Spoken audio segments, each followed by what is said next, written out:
ಮಾ ವಿಕಾಸ ಅಘಡಿಯ ಎಲ್ಲ ನಾಯಕರುಗಳೇ, ನನ್ನ ಜೊತೆಯಲ್ಲಿ ಬಂದಂತ ಎಲ್ಲ ನಮ್ಮ ಕರ್ನಾಟಕದ ನಾಯಕರು ಸೇರಿ ಹೇಳ್ತಾ ಇದ್ದೀನಿ, ಎಲ್ಲ ಮಾ ವಿಕಾಸ ನಾಯಕರು, ಅಘಡಿ ನಾಯಕರು. ಸರ್ವಜ್ಞರು ಒಂದು ಮಾತು ಹೇಳ್ತಾರೆ, ನೀವೆಲ್ಲ ಬಸವಣ್ಣನ ಸ್ಮರಿಸ್ತಾ ಇದ್ದೀರಿ, ನಾನು ಸ್ಮರಿಸಬೇಕಾದ ನನ್ನ ಕರ್ತವ್ಯ. ಬಸವಣ್ಣವರು ಒಂದ್ ಕಡೆ ಒಂದು ಮಾತು ಹೇಳ್ತಾರೆ, ಏನ್ ಹೇಳ್ತಾರೆ ಅಂದ್ರೆ, ನಿಂಬೆಗಿಂ ಹುಳಿ ಇಲ್ಲ, ದುಂಬಿಗಿಂ ಕರಿ ಇಲ್ಲ, ಶಂಭುಕಿನ ಅಧಿಕ ದೇವನಿಲ್ಲ. ಅಂದ್ರೆ ನಿಂಬೆಹಣ್ಣು ಇದೆಯಲ್ಲ, ನಿಂಬೆಹಣ್ಣು ಎಲ್ಲಾ ಹುಳಿಗಳಕ್ಕಿಂತ ಜಾಸ್ತಿ ಹುಳಿ ನಿಂಬೆಹಣ್ಣಲ್ಲಿದೆ. ಈ ದ್ರಾಕ್ಷಿ ಹುಳಿ, ಮಾವಿನ ಹುಳಿ, ಹುಣಸೆಹಣ್ಣು ಹುಳಿ, ಹಿಂಗೆ ಯಾವುದೇ ಹುಳಿಗಳಕ್ಕಿಂತ ಜಾಸ್ತಿ ಹುಳಿ ನಿಂಬೆಹಣ್ಣಲ್ಲಿರುತ್ತೆ. ಸರ್ವಜ್ಞವ್ರು ಹೇಳೋದು. ದುಂಬಿಗಿಂ ಕರಿ ಇಲ್ಲ ಅಂದ್ರೆ ಕಪ್ಪು ಈ ಕೂದಲಲ್ಲಿದೆ, ಈ ಮೈಕಲ್ಲಿದೆ, ಬಟ್ಟೆಲಿದೆ. ಈ ನಮ್ಮ ಹಳ್ಳಿ ಓಡಾಡದ ದುಂಬಿ ಗ್ಲಾಸ್ ಮಕ್ಕಳು ಕುಡಿತಾ ಇರ್ತದಂತೆ, ಬಹಳ ಶ್ರೇಷ್ಠ ಕಪ್ಪು ದುಂಬಿ ಮೇಲೆ ಇರ್ತದೆ. ಶಂಭುಕಿನ ಅಧಿಕ ದೇವರಿಲ್ಲ ಅಂದ್ರೆ, ಶಂಭು ಅಂದ್ರೆ ನಮ್ಮ ಪರಮೇಶ್ವರ. ಎಲ್ಲಾ ದೇವರಿಗೂ ನಮ್ಮ ಹಿಂದೂ ಧರ್ಮದಲ್ಲಿ ದೊಡ್ಡ ದೇವರು ಯಾವ್ದಪ್ಪ ಅಂದ್ರೆ ಈಶ್ವರ, ಪರಮೇಶ್ವರ. ಅವರ ಶಂಭು ಅಂತ ಕರೀತಾರೆ. ಅದಾದ್ಮೇಲೆ ಅವ್ರು ಮಾತಿರ್ತಾರೆ, ನಿಂಬೆಗಿಂ ಹುಳಿ ಇಲ್ಲ, ದುಂಬಿಗಿಂ ಕರಿ ಇಲ್ಲ, ಶಂಭುಕಿನ ಅಧಿಕ ದೇವರಿಲ್ಲ, ನಂಬಿಕೆಗಿನ್ನ ದೊಡ್ಡ ಗುಣ ಇಲ್ಲ ಅಂತ. ಅಂದ್ರೆ ಎಲ್ಲಾ ಗುಣಗಳಕ್ಕಿಂತ ದೊಡ್ಡ ಗುಣ ನಂಬಿಕೆ ಅಂತೆ. ಹಂಗೆ ನಾನು ಈ ಕ್ಷೇತ್ರದ ಮತದಾರರ ಮೇಲೆ ಫಸ್ಟ್ ಟೈಮ್ ನಾನು ನನ್ನ ರಾಜಕೀಯದಲ್ಲಿ 40 ವರ್ಷದ ರಾಜಕಾರಣದಲ್ಲಿ ಮೊದಲನೇ ಬಾರಿಗೆ ಇಲ್ಲಿಗೆ ಬಂದಿದ್ದೇನೆ.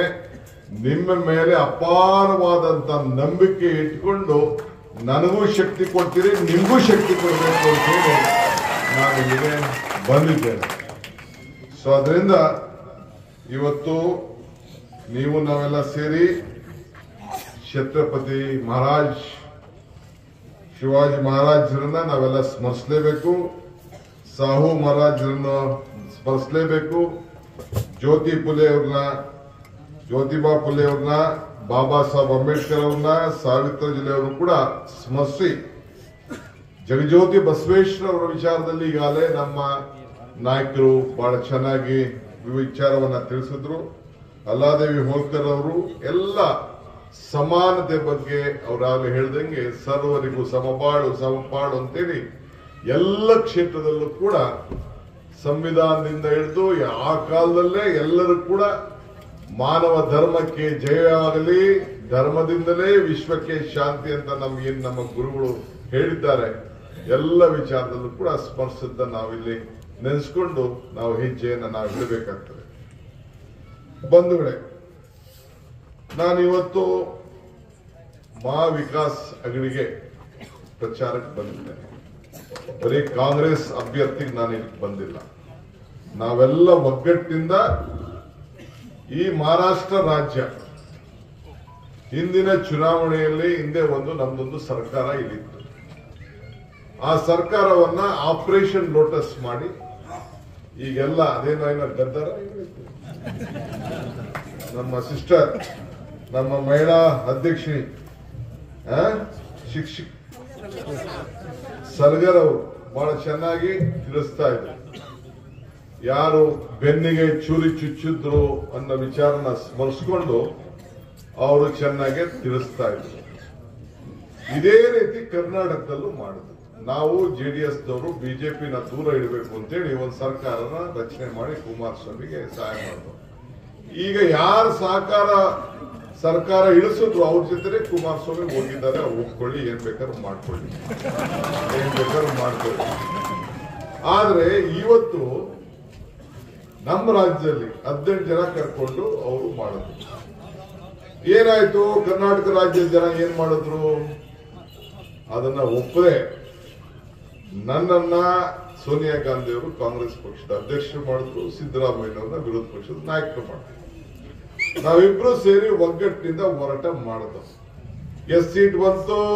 136 ಸೀಟು ಬಂದು ಈ ರಾಜ್ಯದಲ್ಲಿ ಸರ್ಕಾರ ಇದೆ. ಸಿದ್ದರಾಮಯ್ಯನವರು ಮುಖ್ಯಮಂತ್ರಿ ಆಗಿದ್ದಾರೆ, ನಾನು ಉಪಮುಖ್ಯಮಂತ್ರಿಯಾಗಿ ಕೆಲಸ ಮಾಡ್ತಾ ಇದ್ದೀನಿ. ಇವತ್ತು ಇಲ್ಲೂ ಕೂಡ ಅವರು ಆಪರೇಷನ್ ಲೋಟಸ್ ಮಾಡಿ ಶಿವಸೇನಾ ಪಾರ್ಟಿನ ಎರಡು ಭಾಗ ಮಾಡಿ ಒಂದು ಡೂಪ್ಲಿಕೇಟ್ ಶಿವಸೇನಾ ಪಾರ್ಟಿ ರಚನೆ ಆಯ್ತು. ಇನ್ನೊಂದು ಅಜಿತ್ ಪವಾರ್ ಅವರು NCP ಅವರಿಲ್ಲಿ, ನಮ್ಮ ಶರದ್ ಪವಾರ್ ಇಲ್ಲಿ. ಆಕಾಶಕ್ಕೂ ಭೂಮಿಗೂ ಸಂಬಂಧ ಅವರು ಸೇರಿ ಮಾಡಿದ್ರು. ಜನ ಏನ್ ಮಾಡಿದ್ರು, ಮತದಾರರು ಪಾರ್ಲಿಮೆಂಟ್ ಎಲೆಕ್ಷನ್ ಅಲ್ಲಿ ನಿಮ್ದು ಗದಾರ್ ಕೆಲಸ ಬಿಟ್ಬಿಡಿ, ನಾವೇನಿದ್ರು ಒಗ್ಗಟ್ಟಿಂದ ಯಾರು ಒರಿಜಿನಲ್ ಇದ್ದಾರೆ ನಾವು ಅವ್ರ ಪರನೇ ಇರ್ತೀವಿ ಅಂತ ಪಾರ್ಲಿಮೆಂಟ್ ಅಲ್ಲಿ ಅತಿ ಹೆಚ್ಚು ಸೀಟ್ ಅನ್ನ ಕೊಟ್ಟು ಕಳಿಸಿದ್ರು. ಈಗಾಗಲೇ ಪಾರ್ಲಿಮೆಂಟ್ ಅಲ್ಲಿ ಅವರು ವೋಟ್ ಅನ್ನ ಕೊಟ್ಟು ಅತಿ ಹೆಚ್ಚು ಪಾರ್ಲಿಮೆಂಟ್ ಸೀಟ್ ಅನ್ನ ಇಲ್ಲಿಂದ ಕೊಟ್ಟಿದ್ದಾರೆ, ಮಹಾವಿಕಾಸ್ ಅಘಾಡಿಗೆ ಕೊಟ್ಟಿದ್ದಾರೆ. ಇದಕ್ಕಿನ್ನೇನ್ ಬೇಕು ನಿಮ್ಗೆ? ಅದು ದಿಕ್ಸೂಚಿ. ನಾನು ಇವತ್ತು ಏನ್ ಇಲ್ಲಿಗೆ ಬಂದಿದ್ದೀನಿ ಅಂದ್ರೆ, ದೇವರು ವರನೂ ಕೊಡೋದಿಲ್ಲ, ಶಾಪನೂ ಕೊಡೋದಿಲ್ಲ, ಅವಕಾಶ ಮಾತ್ರ ಕೊಡ್ತಾರೆ. ಈಗ ನಾನೊಬ್ಬ ಮಂತ್ರಿಯಾಗಿ ಬಂದಿದ್ದೀನಿ, ನೀರಾವರಿ ಮಂತ್ರಿಯಾಗಿ ಬಂದಿದ್ದೀನಿ, ಕಾಂಗ್ರೆಸ್ ಪಕ್ಷದ ಅಧ್ಯಕ್ಷನಾಗಿ ಬಂದಿದ್ದೀನಿ, ಮಹಾವಿಕಾಸ್ ಪಕ್ಷಕ್ಕೆ ಇದಕ್ಕೆ ಒಂದು ನಿಮ್ಗೆಲ್ಲ ಮನವಿ ಮಾಡಲಿಕ್ಕೆ ಬಂದಿದ್ದೇನೆ. ನನಗೆ ಸಿಕ್ಕಿರೋಂತ ಅವಕಾಶದಲ್ಲಿ ನೀವೇನೇ ನಿಮ್ಮ ಸಮಸ್ಯೆ ಇದೆ ಅಂತ ಹೇಳಿದ್ರಿ, ನಿಮ್ಮ ನೀರಾವರಿ ವಿಚಾರ ಏನಿದೆ ಅಂತ ಹೇಳಿದ್ರಿ, ಬಹಳ ವರ್ಷದಿಂದ ಬಂದು ನಮ್ಮ ಶಾಸಕರು ಬಂದು ನಿಮ್ಮ ಪರವಾಗಿ ನೀರಿಗೆ ಭಾವನೆಗೆ ತಪ್ಪಿಸ್ಬೇಕು ಅಂತ ಹೇಳಿ ಮನವಿ ಮಾಡಿಕೊಂಡಿದ್ದಾರೆ. ನಾನು ಅವರ ಪರವಾಗಿ ನಿಂತ್ಕೊಂಡು ಅವ್ರಿಗೆ ಸಹಾಯಕ್ಕೆ ಬದ್ಧನಾಗಿದ್ದೇನೆ ಅಂತ ಹೇಳಲಿಕ್ಕೋಸ್ಕರ ಇದನ್ನ ಬಿಜೆಪಿ ಇರಿಗೇಷನ್ ಮಿನಿಸ್ಟರ್ ಬಂದು ನಾನು ಮಾತಾಡಿದ್ರ ಈ ವಿಚಾರನ? ಶಿವಸೇನಾ ಅವ್ರು ಬಂದು ಮಾತಾಡಿದ್ರ? ಇಲ್ಲ ಬಿಜೆಪಿ ಕ್ಯಾಂಡಿಡೇಟ್ ಇಲ್ಲಿ ಬಂದು ಮಾತಾಡಿದ್ರ? ಯಾರು ಮಾತಾಡ್ಲಿಲ್ಲ. ಇವರು ನಮ್ಮ ವಿಕ್ರಮ್ ರವರು ಅವರು ಬಂದು ನಿಮ್ ದಾದಾನ ಅವರು ಬಂದು ನಮ್ಮ ಹತ್ರ ಬಹಳ ಸತಿ ಭೇಟಿ ಮಾಡಿದ್ರು. ಆಮೇಲೆ ನಮ್ಮ ವಿಶ್ವಜಿತ್ ಕದಂ ಅವರು ಕೂಡ ಈ ವಿಚಾರನ ಪ್ರಸ್ತಾವನೆ ಮಾಡಿದ್ರು. ನಾನು MB ಪಾಟೀಲ್, ನಮ್ಮ SR ಪಾಟೀಲ್, ನಮ್ಮ MLA ಅವ್ರಿಗೂ ಇದರಿಂದ ಪಾಲಿದೆ. ಅವ್ರಿಬ್ರದ್ದು ಜಾಯಿಂಟ್ ಮೆಮೊರಂ. ಸೊ ಅದಕ್ಕೆಲ್ಲ ಸೇರಿ ನಾನು ಇವತ್ತು ಇದೇನು ಎಲೆಕ್ಷನ್ ಕಮಿಷನ್ ಏನ್ ಬರೋದಿಲ್ಲ, ಇದು ನೀರ್ ಬದುಕಕ್ಕೋಸ್ಕರ, ಯಾವುದಕ್ಕೆ? ಬದುಕಕ್ಕೋಸ್ಕರ ಇರುವಂತ ವಿಚಾರ ಇದು, ಬೇರೆ ಏನು ಇಲ್ಲ. ಸೊ ಅದಕ್ಕೆ ನೀವು ಮನೆಗೂ ಏನು ನಾನು ಹೇಳಿದ್ದಲ್ಲ, ದೇವರು ವರನೂ ಕೊಡೋದಿಲ್ಲ, ಶಾಪನೂ ಕೊಡೋದಿಲ್ಲ, ಅವಕಾಶ ಮಾತ್ರ ಕೊಡ್ತಾನೆ. ಈ ಅವಕಾಶದಲ್ಲಿ ನನ್ನ ಮಿತ್ರ ವಿಕ್ರಮ್ ದಾದಾರ್ಗೆ ಸಹಾಯ ಮಾಡಲೇಬೇಕು ಅಂತೇಳಿ ನಾನು ಈಗ ಲಕ್ಷ್ಮೀ ಹೆಬ್ಬಾಳ್ಕರ್ ಅವರು ತಮಗೆ ಮಾತಾಡ್ತಾ ಇದ್ರು. ಇವತ್ತು ನಾವು ಚುನಾವಣಾ ಸಂದರ್ಭದಲ್ಲಿ ಬೇಕಾದಷ್ಟು ಪಾದಯಾತ್ರೆ ಮಾಡಿದ್ರು. ರಾಹುಲ್ ಗಾಂಧಿ ಅವರು ಕನ್ಯಾಕುಮಾರಿಯಿಂದ ಕಾಶ್ಮೀರವರೆಗೂ ಪಾದಯಾತ್ರೆ ಮಾಡಿದ್ರು. ಪಾದಯಾತ್ರೆ ಮಾಡಂತ ಸಂದರ್ಭದಲ್ಲಿ ಅವ್ರು ಏನ್ ಹೇಳಿದ್ರು? ಜನ ಈ ರಾಜ್ಯದಲ್ಲಿ ದ್ವೇಷಕ್ಕೋಸ್ಕರ ಬಡದಾಡ್ತಾ ಇದ್ದಾರೆ, ಈ ಬಿಜೆಪಿಯವರು ಜನರನ್ನ ಭಾಗ ಮಾಡ್ತಾ ಇದ್ದಾರೆ, ನಾವು ಒಂದು ಮಾಡಬೇಕು. ಯುವಕರು ಉದ್ಯೋಗ ಇಲ್ಲ. ನಮ್ಮ ಶ್ರೀನಿವಾಸ್ ಇದ್ದಾರೆ, ನಮ್ಮ ಮಹಿಳಾ ಯೂತ್ ಕಾಂಗ್ರೆಸ್ ಅಧ್ಯಕ್ಷರಾಗಿದ್ದವರು, ರಾಷ್ಟ್ರೀಯ ಅಧ್ಯಕ್ಷರು. ಅವರ ಪಡೆ ಈ ದೇಶದಲ್ಲಿ ಯುವಕರಿಗೆಲ್ಲ ಉದ್ಯೋಗ 2 ಕೋಟಿ ಉದ್ಯೋಗ ಕೊಡ್ತೀನಿ ಅಂತ ಹೇಳಿದ್ರು, ಕೊಡ್ಲಿಲ್ಲ. ಉದ್ಯೋಗ ಕೊಡಬೇಕು ಅಂತೇಳಿ ಇಡೀ ಪಾದಯಾತ್ರೆ ಉದ್ದಕ್ಕೂ ಬಂದು ರಾಹುಲ್ ಗಾಂಧಿ ಅವರು ಹೇಳಿದ್ರು. ಹೆಣ್ಮಕ್ಳನ್ನ ಭೇಟಿ ಮಾಡಿದ್ರು.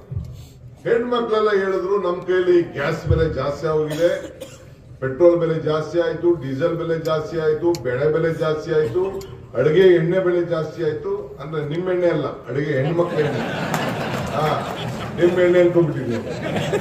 ಅದು ಜಾಸ್ತಿ ಆಗೋಯ್ತು. 90 ಇದ್ದು 200 ಆಗೋಯ್ತು. ನಮ್ಗೆ ನಡ್ಸಕ್ ಆಗ್ತಾ ಇಲ್ಲ ಅಂತೇಳಿ ಹೇಳಿದ್ರು. ಒಂದ್ 50,000 ಹೆಣ್ಮಕ್ಳನ್ನ ಸೇರಿಸಿದ್ದೆ ನಾಯಕಿರಿ ಎಲ್ಲ ಅವರೇ ಹೆಣ್ಮಕ್ಳೇ ನಾಯಕರು.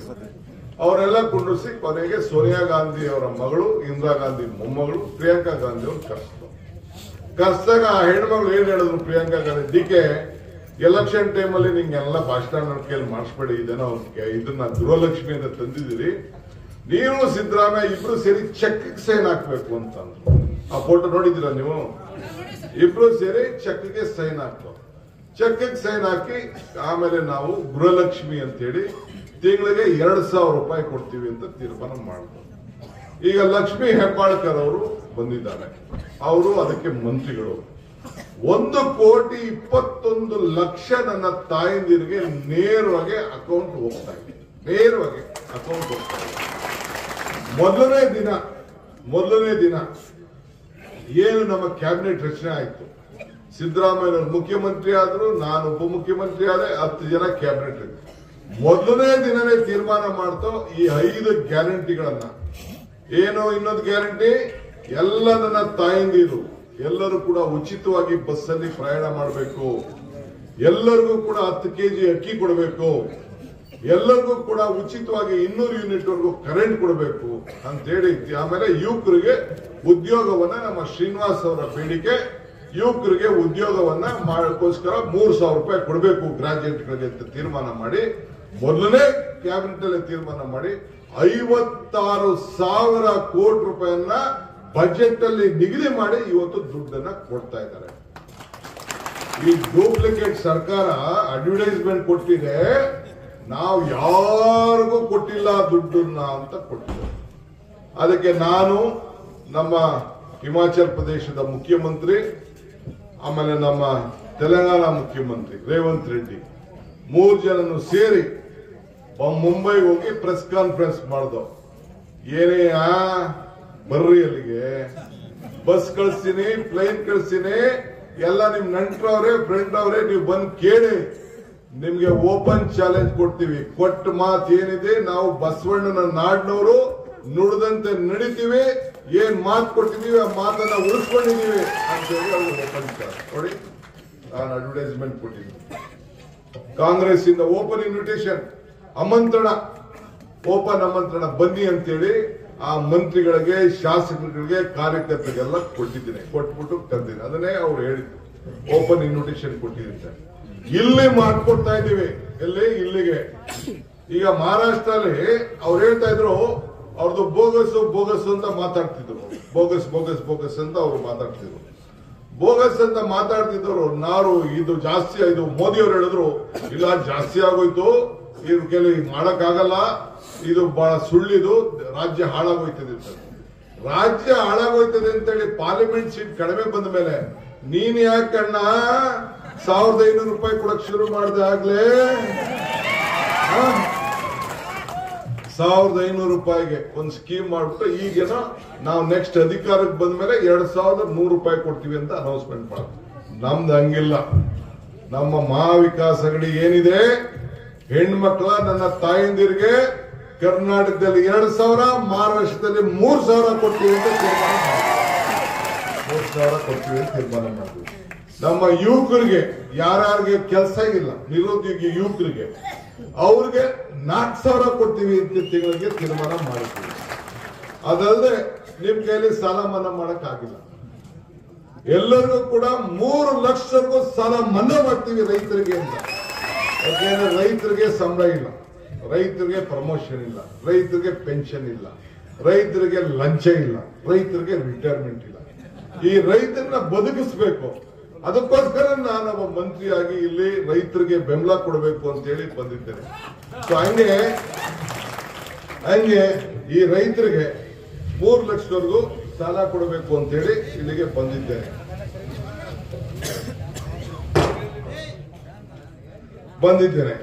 ಯಾರು ಸಾಲ ಸರಿಯಾಗಿ ಕಟ್ಟಿದ್ದಾರೆ ಅವ್ರಿಗೆ 50,000 ಪ್ರೋತ್ಸಾಹ ಕೊಡಬೇಕು ಅಂತ ಹೇಳಿ ತೀರ್ಮಾನವನ್ನು ಕೂಡ ಇವತ್ತು ನಾವು ಮಾಡಿದ್ದೇವೆ. ಇದಲ್ಲದೆ ಕೋವಿಡ್ ಬಂದ ಮೇಲೆ ಬಹಳ ತೊಂದರೆ ಆಗೋಯ್ತು ಎಲ್ಲರಿಗೂ, ಈಗೂ ತೊಂದರೆ ಆಗ್ತಾ ಇದೆ. ಅದಕ್ಕೆ ಆರೋಗ್ಯದಲ್ಲಿ ಬಹಳ ಏರುಪೇರು ಆಗ್ತಾ ಇದೆ. ಅಂತವ್ರಿಗೆಲ್ಲ ಕೂಡ ಪ್ರತಿಯೊಬ್ಬರು ಕೂಡ ನಮ್ಮ ಸರ್ಕಾರ ಬಂದ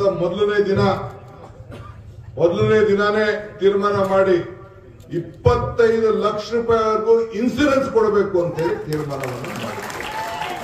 ಇದಲ್ಲದೆ ನೀವು ಮುಂಬೈಗೆ ಹೋಗ್ಬೇಕು, ದೇವಸ್ಥಾನಗಳಿಗೆ ಹೋಗ್ಬೇಕು, ನಿಮ್ ರಾಜ್ಯದಲ್ಲೆಲ್ಲ ಪ್ರವಾಸ ಮಾಡಬೇಕು, ಎಲ್ಲಾ ಕಡೆ ಹೋಗ್ಬೇಕು. ಎಲ್ಲ ಹೆಣ್ಮಕ್ಳಿಗೆ, ನನ್ನ ತಾಯಿಯರಿಗೆ, ನನ್ನ ಸೋದರಿಗೆ ಫ್ರೀ ಬಸ್ ಅಲ್ಲಿ ನಮ್ಮ ಕರ್ನಾಟಕದಲ್ಲಿ ಹೆಂಗಿದೆ ಹಂಗೆ ಮಾಡಬೇಕು ಅಂತ. ಈಗ ನೀವು ಕೇಳಬೇಕು, ಈಗ ನೀವೆಲ್ಲ ಇಲ್ಲಿ ಪಕ್ಕದಲ್ಲೇ ನಮ್ದು ಬಿಜಾಪುರ, ನಿಮ್ ನಂಟಸ್ತನ, ಹೆಣ್ ಕೊಡೋದು, ಹೆಣ್ ತರೋದು, ಸಂಬಂಧ, ಸ್ನೇಹ, ಜಮೀನು ವ್ಯವಹಾರ ಎಲ್ಲ ಇದೆ ತಾನೆ. ಏನಾರು ನಾವು ಯಾವ್ದಾದ್ರು 5 ಗ್ಯಾರಂಟಿ ಒಂದೇನಾದ್ರು ತಪ್ಪಿಸಿದೀವ ನಾವು? ಹೇಳಿ, ಯಾರು ಒಬ್ರು ಒಂದು ತಪ್ಪಿಸಿದೆ ನೀವು ಹೇಳಬೇಕು. ಆ ಬಿಜೆಪಿಯವ್ರಿಗೆ, ಆ ಡೂಪ್ಲಿಕೇಟ್ NCPಗೆ, ಡೂಪ್ಲಿಕೇಟ್ ಶಿವಸೇನಾ ನೀವು ಹೇಳಬೇಕು. ಯಾಕೆ ಸುಳ್ಳು ಹೇಳ್ತೀರಿ? ಅವ್ರಿಗೆ ಸುಳ್ಳೇ ಮನೆ ದೇವರು, ಅವ್ರಿಗೆ ಸುಳ್ಳೇ ಮನೆ ದೇವರು. ಅವ್ರು ಸುಳ್ಳು ಹೇಳೋದು ಹೌದು, ಇನ್ನೇನು ಬೇರೆ ಇಲ್ಲ, ಬರೀ ಸುಳ್ಳು ಹೇಳೋದು. ತಾನೇ ತಪ್ಪು. ನಾನು ಹೇಳಿದ್ದೀನಿ ಬರ್ರಿ ಅಂತ. ಅಟ್ಲೀಸ್ಟ್ ಅವ್ರಿಗೆ ಬೇಸಿಕ್ ಕಾಮನ್ ಸೆನ್ಸ್ ಬೇಡವಾ? ಅಡ್ವರ್ಟೈಸ್ಮೆಂಟ್ ಕೊಟ್ಬಿಟ್ಟವ್ರೆ, ಭಾರತೀಯ ಜನತಾ ಪಕ್ಷ ಅಂತ ಅಡ್ವರ್ಟೈಸ್ಮೆಂಟ್ ಕೊಟ್ಬಿಟ್ಟವ್ರೆ. ನನ್ನ ಹತ್ರ ಇದೆ ಅಡ್ವರ್ಟೈಸ್ಮೆಂಟ್. ನಾನು ಅದಕ್ಕೆ ಹೇಳ್ತಾ ಇದ್ದೀನಿ. ನಾನು ಎಲೆಕ್ಷನ್ ಟೈಮಲ್ಲಿ ಹೇಳ್ದೆ, ಕಮಲ ಕೆರೆಯಲ್ಲಿದ್ದರೆ ಚಂದ. ಕಮಲ ಇದೆಯಲ್ಲ, ಕೆರೆಲೇ ಇರ್ಬೇಕದು. ಈ ದಾನ ಧರ್ಮ ಮಾಡುವ ಕೈ ಅಧಿಕಾರದಲ್ಲಿದ್ರೆ ಮಾತ್ರ ಚಂದ. ಆ ದಾನ ಧರ್ಮ ಮಾಡುವ ಕೈ ಅಧಿಕಾರದಲ್ಲಿ ಇರೋದಕ್ಕೆ ಈ 5 ಗ್ಯಾರಂಟಿ. ಯಾವ ಗ್ಯಾರಂಟಿ? 5 ಗ್ಯಾರಂಟಿ. ಅವರು ಎಲೆಕ್ಷನ್ ಏನಾಯ್ತು, ಅವ್ರ ಪಾರ್ಟಿ ಅಂತಕ್ಕೆ ಭಾವನೆ ಮೇಲೆ ರಾಜಕಾರಣ. ನಮ್ದು ಹಂಗಿಲ್ಲ, ಬದುಕಿನ ಮೇಲೆ ರಾಜಕಾರಣ. ಈ ನಮ್ಮ 5 ಗ್ಯಾರಂಟಿ ನಾವು ಏನ್ ಹೇಳ್ತೀವಿ, ಮಹಿಳೆಯರಿಗೆ ಸಾಲ, ರೈತರಿಗೆ, ಇವೆಲ್ಲ ಏನ್ ನಾವು ಹೇಳಿದೀವಿ, ನಿರುದ್ಯೋಗ, ಇವೆಲ್ಲ ಬದುಕಿಗೆ ಒಂದು ಸಾಮಾನ್ಯ ಒಂದು ಬದುಕು, ಕುಟುಂಬ ನಡೆಸ್ಕೊಳ್ಳೋಕೆ ಅನುಕೂಲ ಆಗ್ಲಿ ಅಂತೇಳಿ ಇವತ್ತು ಮಹಾರಾಷ್ಟ್ರ ಅತಿ ಒಳ್ಳೆ ರಾಜ್ಯ, ಕೇಂದ್ರಕ್ಕೆ ಎಷ್ಟು ದುಡ್ಡು ಕೊಡ್ತಾ ಇದೆ. ಆದ್ರೆ ಇವತ್ತು ನಮ್ಮ ರಾಜ್ಯ ಇಲ್ಲಿ ದುಡ್ಡು ಅವ್ರು ನೀವೇನ್ ಕೊಡ್ತಾ ಇದೀರಿ ನಿಮ್ಮ ರಾಜ್ಯದಿಂದ ವಾಪಸ್ ನಿಮ್ ರಾಜ್ಯಕ್ಕೆ ಆ ದುಡ್ಡು ಬರ್ತಾ ಇಲ್ಲ. ನಿಮ್ಗೂ ಬರ್ತಾ ಇಲ್ಲ, ಕರ್ನಾಟಕಕ್ಕೂ ಬರ್ತಾ ಇಲ್ಲ. 2 ರಾಜ್ಯಕ್ಕೂ ಈಗ ಒಂದು ದೊಡ್ಡ ಮೋಸ ನಡೀತಾ ಇದೆ. ಮುಂದಕ್ಕೆ ಅದರ ವಿಚಾರವಾಗಿ ನಾವು ದೊಡ್ಡ ಹೋರಾಟವನ್ನ ಈ ಸಂದರ್ಭದಲ್ಲಿ ನಾವು ಮಾಡೋಣ. ನಾನು ನಿಮ್ಗೆ ಹೇಳೋದಿಷ್ಟೇ, ನಮ್ದು ನಿಮ್ದು ಒಂದು ಬಾಂಧವ್ಯ ಇದೆ. ಅವ್ರು ನಮ್ಮ SR ಪಾಟೀಲ್ ಅವ್ರು ಹೇಳ್ದಂಗೆ ಮಧ್ಯ ಗಡಿ ಒಂದಿದೆ. ನಮ್ಮ ಬದುಕು, ನಮ್ಮ ಸಂಸ್ಕೃತಿ, ನಮ್ಮ ಊಟ, ನಮ್ಮ ಸಾಹಿತ್ಯ ಎಲ್ಲ ಕೂಡ ಹೆಚ್ಚು ಕಮ್ಮಿ ನಾವಿಬ್ರು ಕೂಡ ಜೊತೆಲಿದ್ದೇವೆ. ಸೊ ಅದರಿಂದ ನಾವಿಬ್ರು ಅಣ್ಣ ತಂದೆ, ನಮ್ಗೆ ಯಾವ ಕಿತ್ತಾಟನೂ ಇಲ್ಲ. ಆದ್ರೆ ಅಲ್ಲಿ ಕಾಂಗ್ರೆಸ್ ಇದೆ, ಇಲ್ಲೂ ಕಾಂಗ್ರೆಸ್ ವಿಕಾಸ್ ಅಂಗಡಿ ಬರಲೇಬೇಕು. ಸಾವಂತ್ ಅವರು ಏನು, ನಮ್ಮ ವಿಕ್ರಮ್ ರವರು ಏನಿದ್ದಾರೆ ಶಾಸಕರು, ಸರಳತೆಗೆ ಮತ್ತೊಂದು ಹೆಸರು ನಮ್ಮ ವಿಕ್ರಮ್ ರವರು. ಒಳ್ಳೆ ಹೆಸರನ್ನು ಕೂಡ ಅವರ ತಂದೆ ತಾಯಿಗಳು ಕೂಡ ಇಟ್ಟಿದ್ದಾರೆ. ಆದ್ರಿಂದ ಇವತ್ತು ಕಾಂಗ್ರೆಸ್ ತತ್ವ ಇದೆಯಲ್ಲ, ವಿಕಾಸ್ ಅಂಗಡಿ ತತ್ವ ಇದೆಯಲ್ಲ, ಬಸವಣ್ಣನ ತತ್ವನೇ ಇದೆ. ಇವತ್ತು ಸಿದ್ದರಾಮಯ್ಯನವರು ಮುಖ್ಯಮಂತ್ರಿಗಳು ಕೂಡ ಇದ್ದಾರೆ.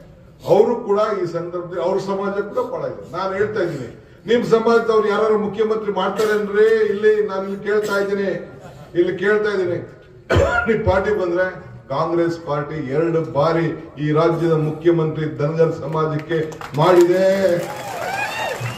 ಶಕ್ತಿ ಕೊಡಬೇಕು ಎಲ್ಲ ಸಮಾಜ. ಅದಕ್ಕೆ ನಾನು ಅವ್ರಿಗೆ ಹೇಳ್ತಾ ಇದ್ದೀನಿ, ನೀವು ಸಹಾಯ ಮಾಡಬೇಕು. ನಾನು ಇನ್ನ 2 ದೊಡ್ಡ ಸಭೆಗಳಿಗೆ ನಾನು ಭೇಟಿ ಕೊಡಬೇಕು. ನನ್ನ ಲಕ್ಷ್ಮೀ ಹೆಬ್ಬಾಳ್ಕರ್ ಅವ್ರು ಹೇಳ್ದಂಗೆ ಮತ್ತೆ ಬಂದು ನಾನು ಅವ್ರನ್ನ ಕರ್ಕೊಂಡೋಗಿ ಅವ್ರದ್ದೇನು ನೀರಿನ ಸಮಸ್ಯೆ ಇದೆ, ನಾನು ಬಂದು ಇಲ್ಲಿ ಬಂದು ಎಲ್ಲ ಕೂತ್ಕೊಂಡು ಬಗೆಹರಿಸಿ ಅವ್ರಿಗೆ ಅಭಿನಂದನೆ ಸಭೆಯನ್ನ ಮಾಡಿ ನಿಮ್ಗೆಲ್ಲ ಕೂಡ ಈ 5 ಗ್ಯಾರಂಟಿಗಳನ್ನ ಅನುಷ್ಠಾನಕ್ಕೆ ತಂದು ನಿಮ್ಗೆ ಅಭಿನಂದನೆ ಮಾಡುವಂತ ಒಂದು ಅವಕಾಶ ಭಗವಂತ ನನಗೆ ಕೊಡ್ಲಿ ಅಂತ ಹೇಳಿ ನಾನು ಪ್ರಾರ್ಥನೆ ಮಾಡಿ, ತಾವೆಲ್ಲ ಹಸ್ತದ ಗುರ್ತಿಗೆ ತಾವು ಮತವನ್ನ ಕೊಡಬೇಕು ಅಂತ ಕೇಳಿ ನನ್ನ ಮಾತನ್ನು ಮುಗಿಸ್ತೇನೆ. ಜೈ ಹಿಂದ್, ಜೈ ಕರ್ನಾಟಕ ಮಾತೆ, ಜೈ Maharashtra. Press the bell icon on the YouTube and never miss another update.